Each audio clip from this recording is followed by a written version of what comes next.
doon jàppale ñi néew doole jox ci martyrs yooyu victimes yi ak seen famille le temps que ñoom liñ leen jagleeloon yegg si quelqu'un comme Abdou Mbow l'a qualifié tout simplement de détournement de deniers publics. waaw mën na am mais xam nga ñoom ay politiciens lañu. waaw kii day wax détournement fekk moom ba mu nekkee pouvoir ñu ko doon wax détournement. oui. Bon donc xam nga ñoom moo tax des fois débat yi ñu bëri duñ ci bëgg a dugg. bien sûr. waaw parce que da ngay bañ a épouser oui. position ba nga xamante ne un acteur politique moo fa nekk.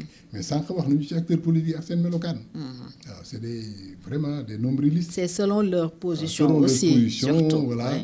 tey soo déggee Abdou Mbow tey à l'Assemblée. Abdou Mbow moom c'était l'arrogant au temps de Macky. C'était l'arrogance ñun la on fait ce qu'on veut. Maintenant tu te trouves de l'autre côté tu te fais défenseur du peuple et cetera personne ne comprend. Mais dans tous les cas li fi xew actuellement musul am. Honnêtement on a dépassé toutes les limites. li fi xew soo koy wax lan ngay def allusion. li nga wax nii léegi. ay journée des martyrs. de l'argent qu'on sort. kenn xamul fan la jógee on décore on distribue parce que yéen a ñu xeexaloon pour ñu nekk au pouvoir et cetera musul am musuma gis parti bu ñëw au pouvoir. Il y a eu des martyrs pour martyrs le PDS pouvait avoir combien de martyrs. 26 ans de combat ñaata blessé la ñu am. Combien de personnes qui sont allées en prison gis nañu maintenant un parti qui arrive au pouvoir le président jël ci caisse noire am ses fonds secrets def ci ay affaires on comprend. Les billets de mecs qu'on distribue tu favorises tes militants. Bon les secours les aides aux et cetera aux familles et tout xam nañu nu muy demee. On donne ñëpp ay sénégalais lañu. mais xam nañ ne la part belle militants yi ñoo koy am. si suuf lañ koy defee. mais ça se comprend. mais forme bii musul am. premier ministre bu yaakaaroo président di xeex mus na am Sénégal. président wax nga ne ko bu ñu fontoo. président bu jël décision benn directeur toog direction. critiqué ko di dal ci kaw président. tribunal jugé le maire de la ville toog fële dal ci kaw tribunal musul am. Des militants yu toog ñoom ñëpp entre ñoom ils se déclarent martyrs de la nation génn 5 milliards ne on se partage ça alors que ñooñu y a des Sénégalais qui sont morts seen famille ñu ngi fii suñu déggee loolu xëy na ñi ñuy distribuer xaalis bi je n'affirme rien. mais peut-être ki sànni woon kii bi ci car bi mu ngi foofu. ki tojoon station jàmbur mu ngi foofu comment se sentiront ces gens-là ëllëg. émeute su amee ak parti politique ñu ne ñii ñooy martiru demee yi te man Abdou Khadre dañu bëgg a faagaagal je vais me défendre. Ah oui lii mooy indi musiba ci réew parce que il faut avoir la grandeur de l'État et la grandeur de l'État c'est voir plus loin que le bout de son nez. Mais aujourd'hui les acteurs politiques là ils ne voient même pas le bout de leur nez.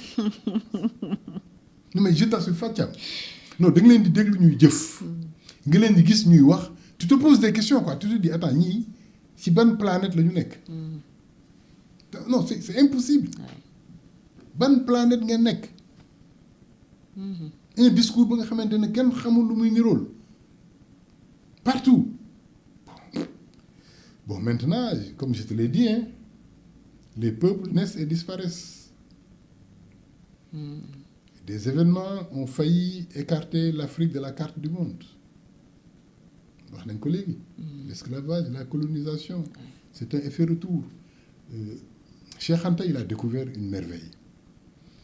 Il dit que toutes les lumières du monde moderne ont été allumées en Afrique. Toutes les lumières.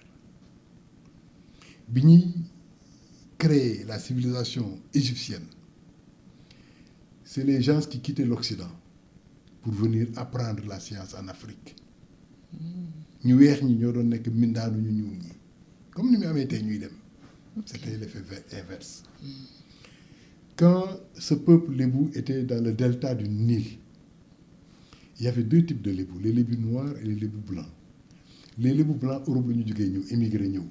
mais bi ñu ñëwee ñoom ay deru rabu àll lañ doon woddoo.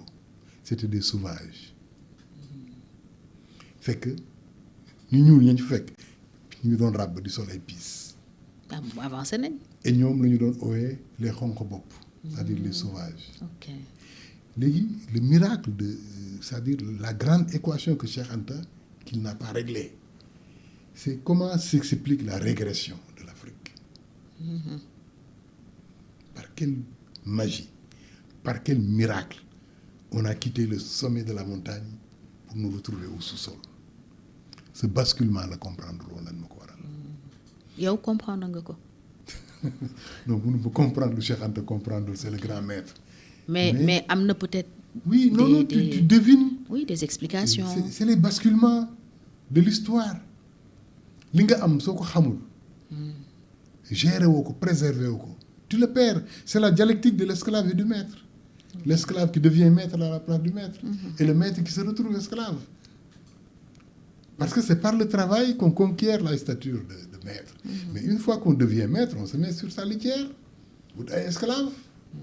Nous liguer à ta place. Ouais. Tu ne mouilles plus le maillot. Le maillot. Maître. Tu perds les réflexes. Oui.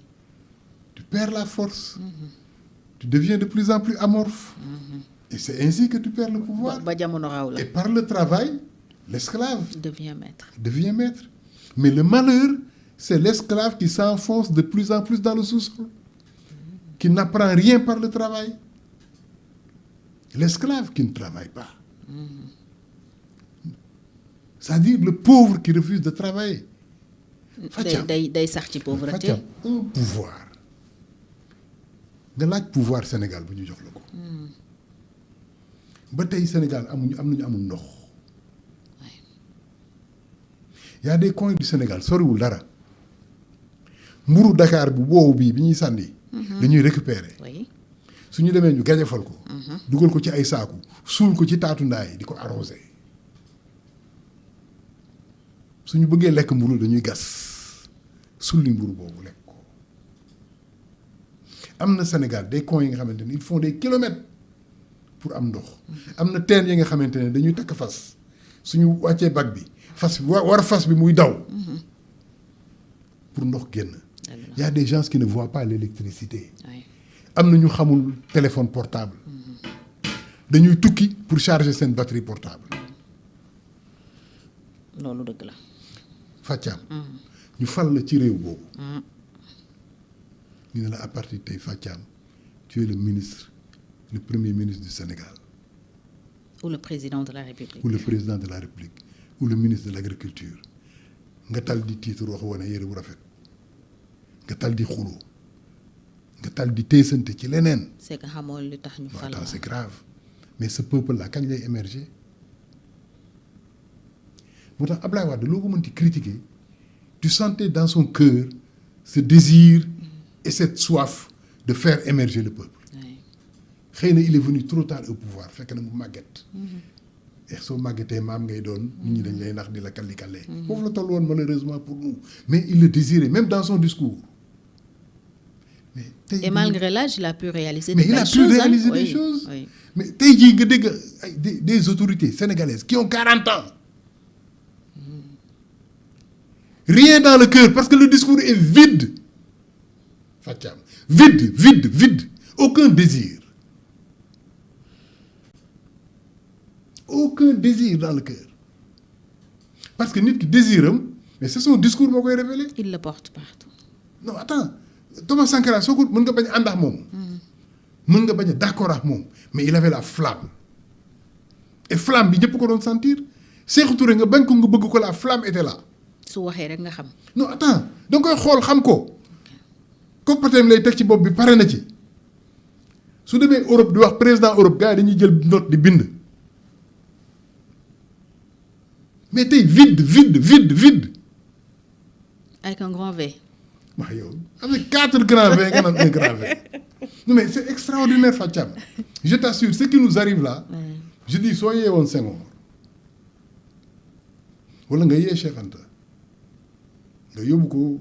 Conseil des ministres wala Assemblée nationale nga ne ko toogal nga déglu fi Sénégal tool day jooy on a reculé c'est pas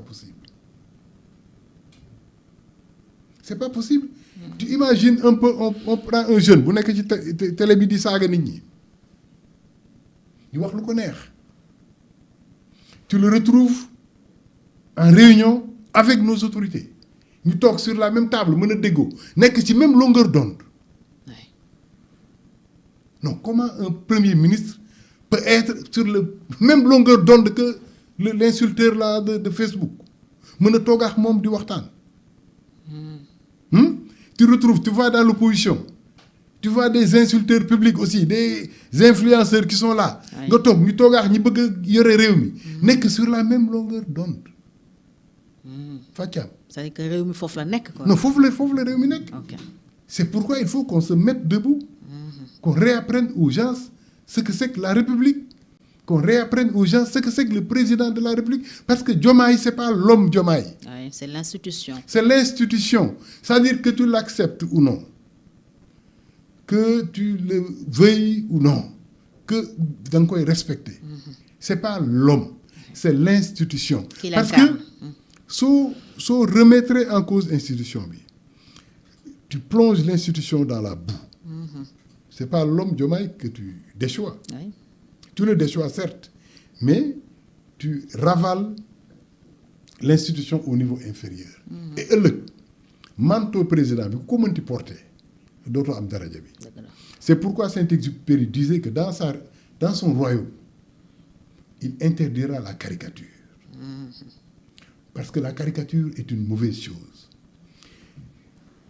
Quand tu caricatures le roi, tu le fais ressembler à un singe. Et tu démontres aux populations que ce roi-là ressemble véritablement au singe du parc zoologique de Hann. Expliquer nit ñi ba ñu gis le singe dans le roi. Oui. Tu ne pourras plus faire respecter un roi. Parce que da nga confondre ñaari images yi. Le singe et le roi. Oui. Te kenn mënu leen dissocier. Oui. Oui. Et maintenant, il dit que là, je l'interdis. C'est pas normal. Donc Diomaye, c'est le président. Abdou Khadre sa xarit la woon dafa doon ñëw seen kër ngeen toog naan ataaya nga tàpp ko karang-karang mais quand il te reçoit au palais c'est pas ton ami. C'est le président qui te reçoit. Si tu es son père sa doom nekk président de la République su la fekkee kër ga sa doom la mais soo ko fekkee palais sa président nga fa fekk. su ne tël dañu war jug da ngay jug donte yaay baayam. da ngay jug donte yaay sëriñam. Ce n'est pas sa doom ngay jugal. Oui. Mais c'est l'institution présidentielle. Qu'il incarne, oui. Attends, donc il faut qu'on dise à Sonko, Diomaye était ton militant. Il l'est toujours d'ailleurs, il est membre du parti PASTEF. Soo leen ñëwee siège ba, ce militant la. Mais soo leen nekkee conseil des ministres, ce président la. Quand tu portes le manteau du premier ministre, tu travailles pour lui. moom nee na liggéeyalul Diomaye. Tu travailles pour le Sénégal. Attends, affaire xale la loolu affaire xale la Diomaye moo la fal. Bien sûr. Diomaye Sénégal lay liggéeyal donc ñi Diomaye fay fal yépp Sénégal la ñuy liggéeyal kooku jarul wax. mais moom moo leen fal moom mooy seen président ci ordre am ngeen di dox donc moom ngeen di liggéeyal Diomaye mooy liggéeyal Sénégal parce que Diomaye mooy Sénégal. C'est lui le porte-drapeau du Sénégal gisoo champ de bataille. Oui. Am na un cavalier bi ñuy jox drapeau bi. ne ko deewal mais bu drapeau bi daanu. dóor yi na metti mais bu drapeau bi daanu. dañu jël le plus courageux le plus endurant moom lañ koy jox. C'est lui le porte-drapeau. kooku c'est le symbole de l'armée. On dit que lu mënti xew ennemi bi mu jël drapeau bi. bu drapeau bi daanu. bu drapeau bi daanu suñu perdre bataille bi tam na drapeau bi rëcc. Oui, on a vu ce drapeau bi soo demee ba xam ne kii nañ la tu passes le flambeau. léegi nag notre porte-drapeau c'est Diomaye moom la ñu jox drapeau national su ko waay visé war ko jam nga xam ne suñ ko jamee drapeau bi daanu man Abdou Khadre war naa mën a ñëw joxe sama dënn. taxaw ci kanamam. ñu jam ma je ne meurs pas pour Diomaye. Pour que le drapeau ne tombe pas. Merci beaucoup su boobaa man on va me déclarer martyr. C'est ça un martyr. Oui. C'est ça un martyr. Mais soo déclaré taalkatu kër jàmbur beex taalkatu Auchan beex nga ne martyr la ëllëg soo ma bëgg a jox martyr ma bañ soo ma bëgg a jox le titre ma bañ. parce que dévaloriser nga ko. contenu bi baaxatul. gis nga martyr bi. kii dañu tiire bal bi war jam président bi te su jamee président bi drapeau bi daanu mu ñëw joxe dënnam bal bi jam ko mu dee kooku mooy martyr donc ce n'est plus Diomaye. ku actif au plan politique. ñu tàmm aussi am ak moom jotaay muy def également ay analyses yu am solo. même si am na fu mu far mais on sent aussi ci moom bëgg réew mi bëgg aussi réew mi baax. et c'est pas nihiliste également mun naa ko wax su gisee lu baax da koy wax. mais su gisee safaan également da koy dénoncer comme yow. donc bu dee am na xëy na loo ci bëgg a teg bala ñuy jeexal. incha allah waaw nga nuyu ma Djibi Ndiaye rek. waaw dina ko dégg maa ngi koy souhaiter bonne chance. yoonam yàlla na leer. amiin et ñoom ñëpp yéene bi ñu am ci réew mi yàlla na yàlla leeral yéene boobu. ba ñu mën a suqali Sénégal yëkkati ko teg ko fa mu war a nekk. dinaa la nuyul tam Moustapha Diakhaté. waaw ëllëg bu mu di jotee incha allah ni ngeen ko tàmm amee moom mooy toog fii nga toog. waaw tout xam nga ñu ñëpp xaju ñu Rebeuss. mais ils vont transformer nos maisons en prison buntu kër bu ñu nekk ñu teg fa alkaati ne ko ñii dañuy génn 8h na ñibbisi ku ñibbisiwul su ñëwee 4 gaar non fa la ñu jëm wax ñun. et maintenant on va nous mettre au pas. loolu moom dina métti. non fa la ñu jëm parce que quand ce discours est tenu par l'avocat du PM. discours bi da nga li wax ci révolution. la révolution dañu war éteindre toutes les extra et tout c'est excessif. tu étais son simple avocat. tu n'as pas ce droit-là. tu n'as pas ce droit-là et li gën tax li lay gën a wane amul droit bi. moo ne même moom en tant que kilifa il se dévalorise. parce qu'il ne doit pas se prosterner à ce niveau. ci kanamu yàlla ñëpp war prosterner. mais am na ci kanamu yenn nit ñi. am na ñu war a prosterner am na ñu war a bañ. ah oui. donc dafa war a ñu war a bañ moo tax Moustapha Diakhaté. je l'encourage et je le félicite. merci à toi. jërëjëf Abdou longue vie à Sans Frontières. amiin yaa rabbi. yàlla na tur